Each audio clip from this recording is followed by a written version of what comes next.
Priyanshu sir, Priyanshu त्यागी hello. और AIR 150। बचपन में मैं जैसे पूछते हैं ना क्या बनना है, तो बचपन में बोलते थे कि साइंटिस्ट बनना है, ऐसे ही बोल देता था। अच्छा, मेरे पास PCMB सब था, फिजिक्स, केमिस्ट्री, मैथ्स, हाँ बायोलॉजी बस चारों थे मेरे पास। मेरा टोटल परसेंटेज 94.8 था 12th में। उस टाइम पे अपने डिस्ट्रिक्ट में सेकंड टॉपर था।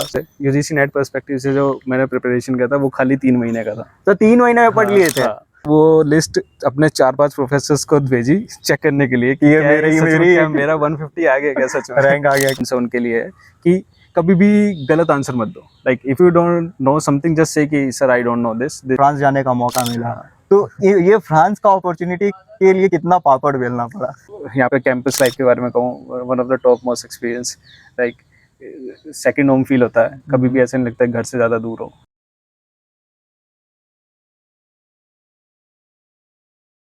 So, hey friends, welcome to Research Blog. So today we are going to discuss about UGC NET.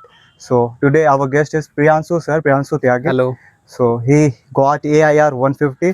So AIR 150 के लिए कितनी मेहनत लगती है, क्या क्या लगता है, फिजिक्स डिपार्टमेंट से हैं और पूरा प्रॉपरली फिजिक्स से ये इलेक्ट्रॉनिक्स डिपार्टमेंट में कैसे स्विच किए, तो पूरा जर्नी अभी हम समझेंगे कि कितना स्ट्रगल है, कितना मेहनत है इस चीज़ के लिए। Sir, how are you? Hello Harsh, thank you ये प्रिविलेज देने के लिए कि मैं मोस्ट आपके वेलकम सर। पॉडकास्ट में आऊँ।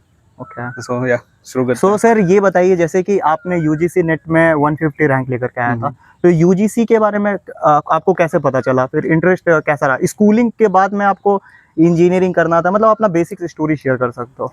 लाइक ऐसा मेरा कभी पाथ एक डायरेक्शन में मतलब एकदम फोकस नहीं रहा कभी।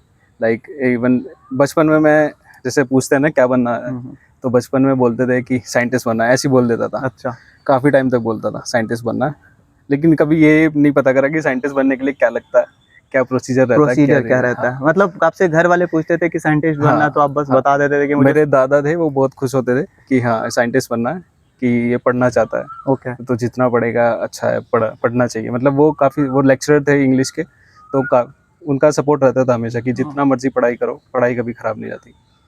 तो दादाजी का काफी सपोर्ट था आपको हाँ, पढ़ाई के लिए? दादाजी ने दादाजी लाइक एक रोल मॉडल थे। मतलब जो भी मैं आज हूँ एक तरीके से उनकी वजह से हूँ। की वजह से। हाँ, सो सर, जैसे कि आपके दादाजी ने काइंड ऑफ गाइडेंस दी, गाइडेंस दी। तो पापा का क्या रोल था? पापा का रोल था हर बात में सपोर्ट करना। उनका था कि तू कर जो करना है, पैसा मैं लगाऊंगा। उनका ये था। पैसा हाँ, मैं लगाऊंगा। हाँ। ओके। जैसे कि अब क्या होता है ना कि हम क्लास 12 करते हैं, तो क्लास 12 के बाद मैक्सिमम लोग इंडिया में इंजीनियरिंग करना चाहते हैं, तो इंजीनियरिंग ना चूज करके बीएससी क्यों? मेरा एक्चुअली मैं तुम्हें बताता हूँ, लाइक मेरा क्लास 12 के बाद था डॉक्टर की साइड जाने का। अच्छा, हाँ, क्योंकि मेरा नेट करना था, मतलब नीट और मैंने एम्स दोनों दिए थे, लेकिन मेरे पास PCMB सब था। फिजिक्स, केमिस्ट्री, मैथ्स, हाँ बायोलॉजी बस चारों थे मेरे पास, तो मेरे चारों में अच्छे नंबर आए थे, अराउंड 90-95% हर एक सब्जेक्ट में। मतलब 95% 12 में फोरे थे। हाँ, मेरा टोटल परसेंटेज 94.8 था 12th में। भाई साहब, वो भी फिजिक्स, केमिस्ट्री, मैथ्स, बायोलॉजी सबके साथ सब लेकर मिला के। दैट इज फ्रॉम सीबीएसई और हाँ CBSE। मैं उस टाइम पे अपने डिस्ट्रिक्ट में सेकंड टॉपर था शायद। हाँ, देख रहे हो गाइस, सेकंड टॉपर से हम बात कर रहे हैं। ओके। तो हाँ, तो मतलब कि उसके बाद मैंने एक बार अपीयरिंग में, 12th अपीयरिंग में मैंने AIPMT होता था उस टाइम ओके, पे। All India medical. हाँ, वो जो कि रीनेम हो गया था फिर नीट में, और फिर दिया था एम्स। और मेरे दादाजी ना अगेंस्ट थे एकदम कि कोचिंग नहीं लेना। अच्छा, कि खुद से तैयारी करके हाँ, देना। वो उन्होंने मुझे कभी कोचिंग नहीं लेने दी। वो कहते थे कि कोचिंग से बच्चा स्पून फीड होता है, तो तुम्हारे जो है नेचुरेबिलिटी होती है थिंकिंग की, सोचने की, वो घट जाता है। तुम्हें वो वहाँ पे कुछ रटी रटाई चीज़ें पढ़ा देंगे, एंड उसके बाद मतलब जो तुम्हारा नेचुरेबिलिटी है वो उसमें डिक्लाइन आएगा। तो ठीक, मैंने खुद से प्रिपरेशन किया, तो मेरे 440 आए थे out of 720 in NEET first attempt, self preparation से। और एम्स में मेरा आई गेस कुछ 98 परसेंटाइल। अब मुझे आज तक ठीक से समझ नहीं पाया कि परसेंटाइल क्या होता है। परसेंटाइल क्या होता है एक्चुअली? तो परसेंटाइल तो मतलब वो रहता है, टोटल नंबर ऑफ कैंडिडेट्स हाँ, निकालते हैं। तो ये आपका जो भी था, ये विदाउट विदाउट कोचिंग कोचिंग। हाँ, तो 12th के बाद मतलब जब ये दोनों एग्जाम नहीं हुए ना, तो मैं एक चीज़ बताता हूँ कि मेरा ना इंजीनियरिंग की तरफ उधर उतना था नहीं उस टाइम पे। मतलब मैं चाहता था, IIT तो सबका सपना रहता है। मतलब घर में बच्चे शुरू से सुन के आते हैं बच्चे कि IIT करो, IIT क्रैक करो, IIT क्रैक करो। तो उस टाइम पे मेरा एक फोकस था कि मुझे ना गैप ईयर नहीं करना है। तो जैसे ही बर्बाद नहीं करना, ईयर ड्रॉप नहीं करना। तो मैंने क्लोजेस्ट जो था इंजीनियरिंग की साइड, वो मैंने DU में, मेरा परसेंटेज अच्छा था तो मुझे एडमिशन मिल गया था, तो मेरा एडमिशन हुआ था BSc फिजिकल साइंसेज में। ओके। उसमें मेरे पास तीनों सब्जेक्ट फिर से थे, फिजिक्स, केमिस्ट्री, मैथ्स, लेकिन फिजिक्स मेरा मेन था। और वहाँ के एक स्पेशल सेमेस्टर होता है DU में, where you have to choose like in which domain you want to specialize in. तो Okay. वहाँ पे I for the first time I got introduce to electronics. अच्छा। हाँ, तो उस कोर्स में we had microprocessors and all, so I found it very interesting.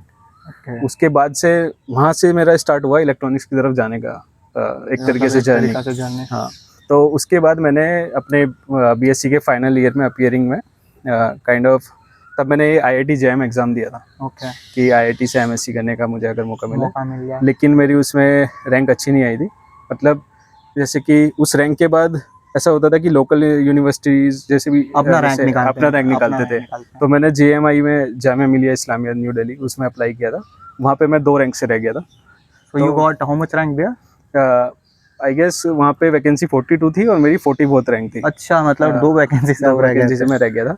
Okay. तो मेरा लेकिन हमेशा से ये रहा था कि मूव फॉरवर्ड, लाइक एक जगह बैठे नहीं रहना। पता नहीं ये सबके लिए अप्लाई होता है या नहीं, लेकिन मेरे लिए इट वर्क वेल। ड्रॉप नहीं लेना ड्रॉप है, नहीं लेना है, मेरा कुछ ये ना कुछ था। बेटर हाँ, मतलब मिल जाएगा तो कहीं, इसलिए- जो भी मतलब पोजीशन मिले तो आप ले लो। हाँ, तो इसीलिए फिर मैंने CCSU में एडमिशन ले लिया था। काफ़ी लोग अगेंस्ट भी थे, मेरे फैमिली भी, लाइक मेरे फादर ग्रैंडफादर सपोर्ट कर रहे थे, लेकिन जो मेरे रिलेटिव्स है वो काइंड ऑफ ये थे कि तुम्हारे अंदर काफ़ी पोटेंशियल है, तो तुम अच्छी यूनिवर्सिटी में ना लेकर यहाँ पे अपना वक्त जाहिर कर रहे हो। काइंड ऑफ वो सही भी था। उस टाइम पे मुझे समझ में नहीं आता था कि शायद एक गैप ईयर करता तो अच्छी जगह मास्टर्स IIT कर से सकता मतलब था। या फिर कोई हाँ। अच्छे यूनिवर्सिटी कॉलेज से आप अपना मास्टर्स हाँ। कर सकते थे। लेकिन फिर भी अभी देखा जाए तो it all worked out well. हाँ, वो तो बाद है ही, में आप तो- बहुत हाँ, अच्छी जगह पे हो अभी। हाँ, सो जैसे कि अब जैसे कि होता है क्या कि आपने जैम लिखा, आप मास्टर्स करने गए, हाँ, तो वहाँ से आपने मास्टर्स करा। मास्टर्स के, जब मैं मास्टर्स कर रहा था तो उस टाइम पे ये कोविड आ गया था। Okay. मेरे तो मास्टर्स के फर्स्ट ईयर अपीयरिंग में मैं चाहता था कि मैं UGC, तब मुझे पता चला था कि PhD के लिए you have to give UGC NET. UGC में। ओके, तो उसमें मेरा जो सब्जेक्ट कोड था वो फिजिकल साइंसेज होता है। तो बेसिकली UGC नेट होता है 90 डिफरेंट सब्जेक्ट्स में, उसमें इलेक्ट्रॉनिक साइंस वगैरह होता है, और जो कि प्योर साइंसेज वाले बंदे होते हैं जैसे कि मैं, BSc MSc, उनके लिए होता है CSIR नेट। ओके। उसमें 5 डिफरेंट सब्जेक्ट्स होते हैं, तो मेरा जो डोमेन था वो फिजिकल साइंसेज था। सो मैंने उसका साइड बाय साइड प्रेप शुरू किया। सो मुझे उसमें लाइक 1.5 ईयर्स वेट करना पड़ा था एक्चुअल Okay. एग्जाम, क्योंकि वो कोविड टाइम था, तो 1.5 साल तक एग्जाम। आपने 1.5 साल तक प्रिपरेशन से करा था। हाँ, प्रिपरेशन जर्नी मतलब UGC नेट की preparation- कितने टाइम लगता है प्रिपरेशन करने में? लाइक मैं सही बताऊँ ना, जो मैंने खाली एग्जाम पर्सपेक्टिव से, UGC नेट पर्सपेक्टिव से जो मैंने प्रिपरेशन किया था वो खाली 3 महीने का था। तो 3 महीने में पढ़ लिए थे? हाँ, वो खाली 3 महीने। लेकिन मेरा उससे पहले क्या था कि जो मैं यूनिवर्सिटी एग्जाम्स भी जो मैं लिख रहा था, मुझे अपीयर कर रहा था, तो उसमें भी मेरा फोकस यूनिवर्सिटी एग्जाम्स क्लियर करने का उतना नहीं था। मतलब पास तो, अगर तुम पढ़ते तो पास तो हो जाओगे, ठीक है, तुम इतना, तुम्हारा इतना मार्क्स बन जाएगा कि तुम अपीयर कर पाओ एग्जाम। तो मेरा उधर फोकस यही था कि मैं जो सब्जेक्ट पढ़ रहा हूँ उनसे इतनी नॉलेज गेन करूँ उसी टाइम पर कि UGC नेट का प्रेप हो सके। तो जो मैंने एक्चुअल प्रेप स्टार्ट किया था वो किया था नवंबर 2020 में शुरू, नहीं तो नवंबर 2022 में शुरू। अच्छा, 22 में अपना प्रिपरेशन स्टार्ट करा था। और ये एग्ज़ाम हुआ था 15 Feb 2000, सॉरी नवंबर 2021 में शुरू किया था, और ये एग्ज़ाम हुआ था 15 Feb 2022 में। ओके। हाँ, तो फिर आपने जब एग्जाम दिया, हाँ, तो क्लियर? तो हाँ, मतलब मुझे उसी दिन काइंड ऑफ जो मैं लगता है ना एग्ज़ाम देने के बाद कि हाँ भाई ये एग्ज़ाम निकल गया, तो मेरा था कि हाँ, मैं लाइक 70% श्योर था कि मेरा एग्ज़ाम हो जाएगा, लेकिन स्टिल काफ़ी वेरिएबल्स होते हैं, you can never be sure कि निकलेगा या नहीं निकलेगा। हाँ, तो फिर मैं वेट करता रहा कि कब आए रिजल्ट आया। जिस दिन रिजल्ट आया उस दिन का हाँ। उस दिन का मोमेंट क्या था? उस दिन का मोमेंट ये था कि I got this list, and उसमें मुझे 150 पे मेरा नाम दिखा, रोल नंबर दिखा, और मैंने मतलब वो लिस्ट अपने 4-5 प्रोफेसर्स को भेजी चेक करने के लिए कि ये क्या मेरी सच में मेरी क्या मेरा 150 आ गया क्या सच में। रैंक आ गया क्या? हाँ। क्योंकि लाखों बच्चे देते हैं यार। हाँ, उस टाइम पे 1.5 साल बाद हुआ था, तो अराउंड 1.5 to 1.6 लाख लोगों ने 1.5 to 1.6 लाख में 150 रैंक लाना हाँ। अमेजिंग, मतलब और वो भी आप कोचिंग वगैरह कुछ कोचिंग नहीं था मेरे पास। विदाउट कोचिंग आपने ये हाँ, पूरा था। तो दैट्स वेरी अमेजिंग। वही वो मेरे लिए भी काफ़ी शॉकिंग, मतलब मैं आई वाज कॉन्फिडेंट कि मैं एग्जाम क्लियर कर दूंगा ये वाला, लेकिन इतना अच्छे से करूंगा इतना ये नहीं लगा था, घर वालों को भी नहीं लगा था कि इसके 150 भी हाँ, आएंगे। घर वाले भी खुश थे, लेकिन अनफॉर्चुनेटली उसी टाइम के अराउंड जब मेरा ये एग्ज़ाम का रिजल्ट आया उसके थोड़े टाइम बाद मई में आया था शायद, और मई के अराउंड ही मेरे ग्रैंडफादर की डेथ हो गई। ओके। सो उसी टाइम पे मतलब वो फेज़ ऐसा था काफ़ी डल, तो मतलब इतना काइंड ऑफ डल और मतलब लो लेवल लो में फील चल हो रहा लो था फील हो सभी, रहा था मतलब कि मैं घर उस का टाइम पे माहौल। ये ट्रैक भी नहीं रख पाया कि किस किस यूनिवर्सिटी ने वैकेंसीज फ्लोट करी हैं पीएचडी की।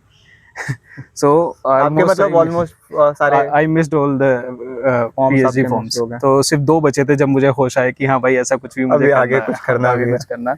सो आइजर पुणे था and IIT Roorkee. IIT Roorkee. So मेरा फर्स्ट इंटरव्यू आइजर पुणे में था।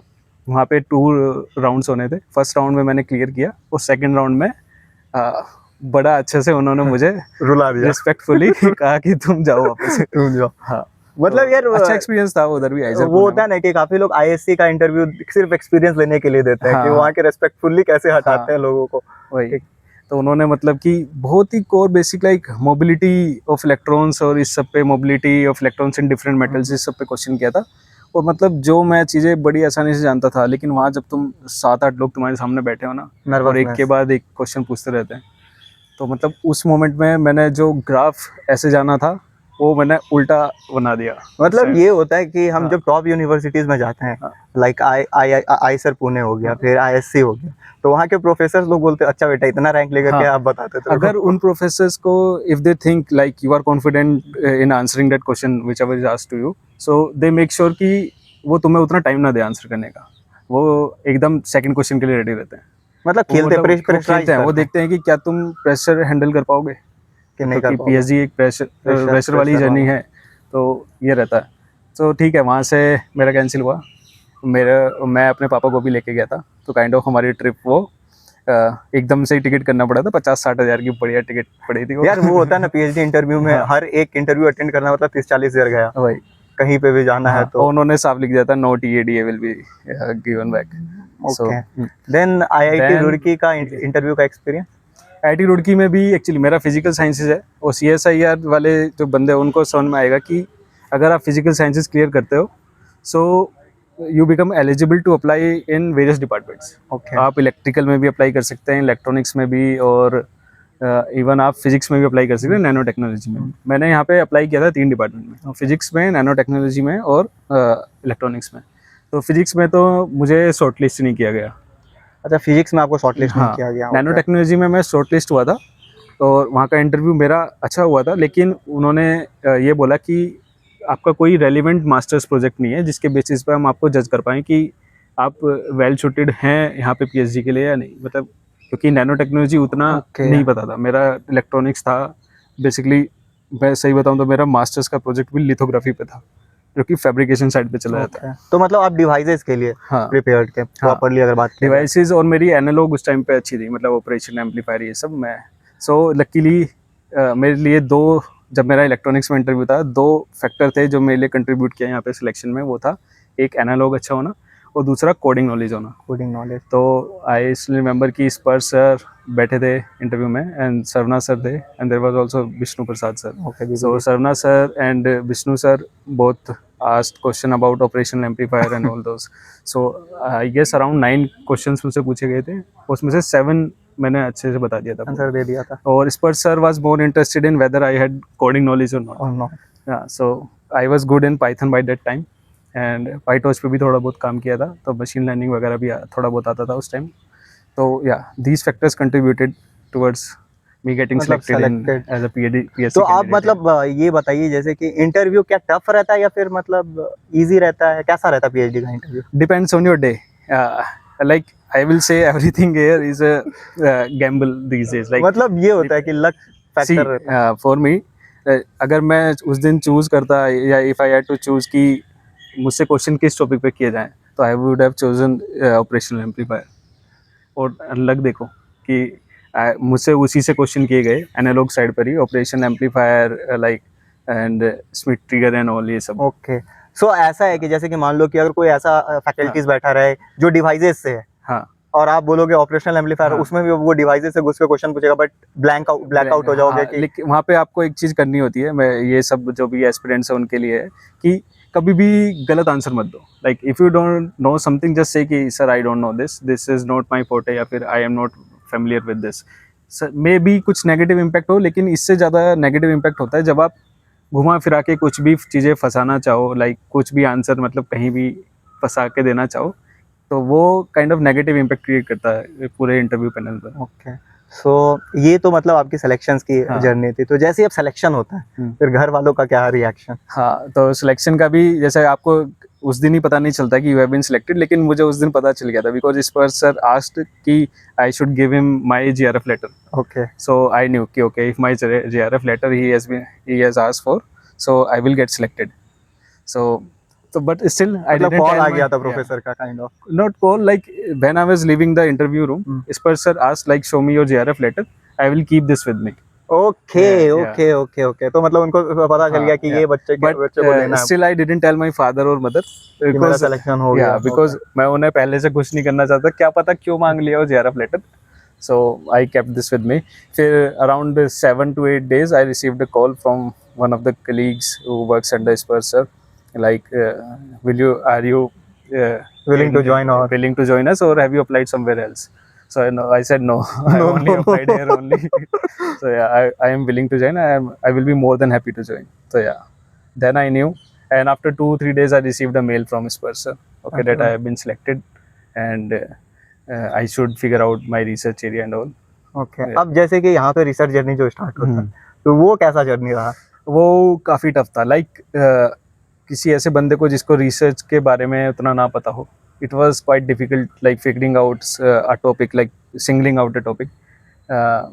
कोर्स वर्क के करते करते टाइम पे अच्छा, जैसे कि आपने मतलब कोर्स वर्क किया है, अब इंजीनियरिंग बैकग्राउंड का कोर्स वर्क करा, हाँ हाँ और आपने मतलब जो आपका कोर्स वर्क था एमएससी हाँ, बीएससी, वो काफ़ी अलग था। तो अब अगर कुछ बच्चे पूछना चाहते हैं बीएससी और इंजीनियरिंग में, क्योंकि यहाँ पे जो कोर्सेज है वो बीटेक वाले भी करते हैं, तो व्हाट्स द डिफरेंस बीटेक का कोर्स और बीएससी का कोर्स? बीटेक के कोर्स और बीएससी के कोर्स पे मेन डिफरेंस है काइंड ऑफ डीप, कितना डीप है, लाइक बीएससी में you study wide range of topics, लेकिन उतना डीप में कुछ नहीं, मतलब बहुत सारा चीज पढ़ लेते हैं बस, लेकिन डीप में नहीं डीप जाते नहीं जा पाते हाँ, हैं। जैसे कि बीएससी में आपने डिजिटल एनालॉग और ये सब पढ़ा है, लेकिन कभी उतना डीप में नहीं। और यहाँ पे आप देखोगे तो in IIT you will find courses like there are courses on semiconductor itself, fundamentals of semiconductor. Then there are courses on analog and mixed devices itself.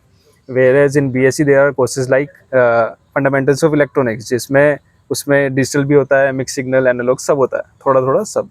So main difference is in BTech you in engineering domain you go for in-depth study of stuff. In BSc you cover a lot of things. Okay, मतलब ये difference है। ये difference है। अच्छा, अब जैसे कि आप हमारे सीनियर, हमें बहुत कुछ पता है, लाइक आपको फ्रांस जाने का मौका मिला, तो ये फ्रांस का अपॉर्चुनिटी के लिए कितना पापड़ बेलना पड़ा? Like this was my first paper, अभी भी still it is my first paper as first होता so I am working on very more, hopefully I will get more, लेकिन yeah it was once in a life time opportunity and once in a life time experience. The same paper that I submitted to a transaction before, it got rejected, citing some reasons जो कि valid थे. So I decided to submit to a conference, and that is one of the topmost conference in our domain. So yeah, I am very pleased कि it got accepted. और भाई France भी घूम लिए? France भी घूम लिए, एंड थोड़ा सा प्रेशर रिलीज हुआ कि okay now I have a publication, अभी मैंने थोड़ा सा कुछ करके खा लिया है करके अब मतलब एक होता है ना कि चेक लेने के बाद ना अपने आप आ जाता है कि कैसे लिखते हैं, यू फील मोटिवेटेड, लाइक अभी फर्स्ट पेपर के बाद आई फेल्ट मोटिवेटेड. पहले तो लगता था कि how will I right a paper, how will I draw this images जो कि आप पेपर में देखते हैं, सब इंटीमेटेटिंग बहुत कुछ रहता है, ओरिजिन रहता है, फिर पाइथन से कैसे करता है, मतलब जब भी हम लोग भी पेपर पब्लिश करते हैं ना तो लगता है यार ये कैसे हो गया, ये किस तरीके से हो गया भाई, लेकिन जिस दिन आपका वर्क हो जाता है तो फिर लगता है ओ यार, जिस दिन आप वो जीत चख लेते हैं ना, फिर आपका मजा आने लगता है कि लाइक अब तो करना है भाई, अब और करना है. तो पहले मतलब जो पेपर वगैरह लगता है, स्टार्टिंग के जो पेपर के लिए बहुत मेहनत करना पड़ता है. हाँ, फर्स्ट देखिए वही है, पहली चीजें हमेशा याद भी रहती है, किसी भी चीज में हो वो पहली चीजें में पापड़ भी बेलना पड़ता है, किसी भी चीज में हो. सो मतलब अभी कैसा मतलब आपको माहौल लग रहा है आईटी रुड़की के? माहौल तो आईटी रुड़की का हमेशा से बिंदास रहा है, लाइक प्रेशर नहीं है, मतलब कैंपस इतना अच्छा है. अगर मैं यहाँ पे कैंपस लाइफ के बारे में कहूँ, one of the top most experience, like second home feel होता है, कभी भी ऐसा नहीं लगता है घर से ज़्यादा दूर हो. वैसे मैं घर से ज़्यादा दूर हूँ भी नहीं, हो भी मैं नहीं। गाजियाबाद से ही हूँ। हाँ, सो या and research wise first 1.5 years बहुत ज़्यादा प्रेशर था, Pressure क्योंकि था। सिंगल आउट ही नहीं कर पा रहे थे कि किस टॉपिक पे रिसर्च करना रिसर्च है, करना क्या है। करना है, क्या नहीं करना है। पर hopefully it all worked out. I chose a topic, चीज़ें समझ में आने लगी धीरे धीरे। पेशेंस का खेल है मतलब। Patience and consistency, like PhD में it is very easy to get relaxed, क्योंकि there are times when your guide doesn't ask for update for like 2 weeks, 3 weeks, and and अचानक even a से फिर month. पूछ देंगे। Yeah, so if your guide is not pestering you, sometimes you may feel okay, nah, he is not asking question, let's relax a bit. And उस duration में you will feel like कुछ कर लेते हैं, कुछ कर लेते हैं। कभी कभी ऐसा लगता है कि यू फील स्टक कि क्या करें क्या ना करें। देखो, क्योंकि ह्यूमन टेंडेंसी है कि जब तक प्रेशर ना पड़े ना तो उतना अच्छा काम भी नहीं हाँ होता। वही बात है, मतलब हाँ, गाइड का प्रेशर तो को हम P- लोगों को थोड़ा मतलब समझना हाँ, चाहिए कि वो हमारे बेनिफिट के लिए है। कि इन PhD you can easily get lenient on yourself and easily feel relax, like they can be days जहाँ पे कुछ नहीं होता, लिटरली आप वर्क भी कर रहे हैं तो भी कुछ आउटकम नहीं आएगा। तो लेकिन आपको सिखा रहा है, वो एक पेशेंस लेवल आपके अंदर में वही। डेवलप कर रहा है। You have to keep yourself motivated कि नहीं, कि थोड़ा थोड़ा रोज रोज कुछ करूंगा, कंसिस्टेंट रहूंगा तो it will lead to somewhere. Okay, so we will play some rapid fire questions. Yeah, 5 sure. Questions I have. Sure. So देखते हैं कि आप इसके लिए रेडी हो कि नहीं हो। We'll see. So guys, okay, book that influenced you the most. I am not much of a book reader, so comics बहुत पढ़ी है, मार्वल कॉमिक्स और ये सब सुपर हीरो वाली कॉमिक्स। Okay. बुक्स उतना नहीं, बुक्स मैंने मतलब जो अगर मैं कहूँ बुक मैंने एक ही ज़्यादा नहीं पढ़ी, लेकिन एक जो मैं सबसे ज़्यादा इन्फ्लुएंस होता हूँ वो मैंने अपने 11-12 के अराउंड एक चाणक्य नीति पढ़ी थी। अच्छा, चाणक्य नीति नीति, से। हाँ। Okay, I found it really good. And उसके बाद एक स्टोइसिज्म पे बुक है मार्कस ऑरेलियस की। सो मतलब चाणक्य नीति हाँ, एक ऑप्शन है। मतलब बुक्स जो कि teach you the way of life, like okay, France of or India better for research? Obviously France. Like India में मुझे नहीं पता, लाइक मैं अपनी अगर बात करूं, if I have been placed somewhere nice तो मैं शायद रिसर्च में कभी नहीं आता। तो अब मान लो कि अगर आपको अपॉर्चुनिटी मिलता है बाहर पढ़ने का, हाँ। बाहर में जैसे पोस्ट डॉक वगैरह करने का, तो जाओगे? बिल्कुल। पहले मुझे लगता था कि बाहर जाके क्या करेंगे, लेकिन जिस दिन फ्रांस गया तो पता चला। गया, वहाँ से लोगों से मिला, प्रोफेसर से मिला, तो काफ़ी चीज़ें क्लियर हुई। लाइक रिसर्च में जमीन आसमान का अंतर है यहाँ रहता है। पे, बिल्कुल, इंडिया और फ्रांस में। तो इंडिया अब और कंट्री के लिए अगर सर्व करना रहेगा तो वापस इंडिया आके करोगे? बिल्कुल। लाइक मेरा कोई मोटिव नहीं है कि मैं बाहर रहूँ, मेरा सिर्फ मोटिव ये है कि मैं अच्छी जगह से सीखूँ, अच्छी जगह से पढूँ। और देन देखो, मैं आईआईटी रुड़की में भी इसलिए हूँ क्योंकि ये मेरे घर के पास है। तो मेरा अल्टीमेटली गोल यही है कि मैं कुछ भी जो करूँ मैं घर के आसपास रहूँ, अपने फैमिली के मतलब साथ। घर के साथ, घर के हाँ, पास ही रहना। बाहर जा रहे हो तो फिर वापस आके इंडिया को वापस आना, वही करना ही मेन, मतलब आपको प्रेफरेंस अपने फैमिली को देना। फैमिली, हाँ। अच्छा, one course every electronics student must take? I guess fundamentals of semiconductor, because every electronic student थोड़ा स्किप कर देता है, डायरेक्टली डिजिटल एंड एनालॉग पे पहुंच जाते हैं without learning much about devices. Like device level पर चीज़ों में क्या हो रहा है, मोसफेट में क्या हो रहा है, सब अभी भी काफ़ी लोग नहीं जानते। सब threshold, leakage, saturation region, like transistor कितने रीजन्स पे कैसे काम करता है। सो अगर एवरी मतलब बेसिक्स आपको ट्रांजिस्टर के बारे में अच्छे से पढ़ना पड़ेगा। मोसफेट का basics everyone should learn. Okay, one myth about UGC NET? ऐसा कोई one myth is like many people say कि इसका सिलेबस बहुत वाइड होता है। Like even in the CSIR date I had 9 different subjects, लेकिन मैं कहूँगा कि you don't clear exam by learning a lot. मतलब सारे अगर आप सब्जेक्ट्स को पकड़ में लेना चाहोगे तो शायद आपका एग्जाम ना क्लियर हो। तो you have to be wise about, like if there are 9 subjects, focus on 6 or 7। 6 or 7 you can leave 2 or 3। Okay, tea or coffee? Tea, I am not a coffee person at all. If not IIT Roorkee then where? IIT Delhi. IIT Delhi, क्योंकि वो मेरे घर के और ज़्यादा पास है। तो sir, तो ये प्रियांशु त्यागी सर, सो जिनसे आज हम लोग आपको मिलवाए। आई गेस आप लोगों को काफ़ी अच्छा लगा होगा। सर, आप अपने जूनियर्स को क्या बोलोगे जो UGC नेट की तैयारी कर रहे हैं? Don't lose hope. अगर एक बार में नहीं हुआ, 2 बार में होगा, 2 बार में नहीं 3 बार में। और जैसा कि मैंने अभी कहा कि इफ़ यू गो कि लाइक हाँ भाई हर सब्जेक्ट में मुझे एक्सपर्ट बनना है, तो शायद एग्ज़ाम ना क्लियर हो, क्योंकि एग्ज़ाम क्वांटिटी से नहीं क्वालिटेटिव स्टडी से ज़्यादा क्लियर होता है, जल्दी क्लियर होगा। तो Okay. You have to make sure कि आप जानो कि किस सब्जेक्ट्स पर आपकी पकड़ अच्छी है। लाइक जब मैं एग्ज़ाम दे रहा था तो मुझे पता था कि मेरी क्वांटम फिजिक्स अच्छी है, क्वांटम फिजिक्स अच्छी थी और इलेक्ट्रॉनिक्स अच्छा था और न्यूक्लियर फिजिक्स अच्छी थी। तो 3 सब्जेक्ट्स मैंने बिल्कुल ऐसे कर लिए थे उस टाइम पर कि मुझसे क्वेश्चन पूछा जाए तो लाइक 100 क्वेश्चन पूछे जाएँ तो मैं एटलीस्ट 80-85 आराम से Questions आंसर बना कर दूंगा। लूँगा। और यही बिगेस्ट फैक्टर था मेरे एग्ज़ाम क्लियर होने में। ओके सो गाइस बहुत सारा मोटिवेशन आपको मिल गया है and this podcast is really lovely. Thank you so much sir for coming and thanks to you Harsh. Thank you sir. आगे भी करते रहेंगे। आगे भी करते रहेंगे और आपको आगे भी अभी हम लोगों के साथ ना और 4 हमारे फ्रेंड्स हैं, उनके साथ आपको पूरा रिसर्च के ऊपर में हम शूट करेंगे कभी, वो दिखेगा, उसमें आपको काफी इंटरेस्ट लगेगा। या वो काफ़ी फन होगा। Fun होगा। Keep supporting, Keep supporting, guys. Doing really good job. Thank you sir, thank you so much.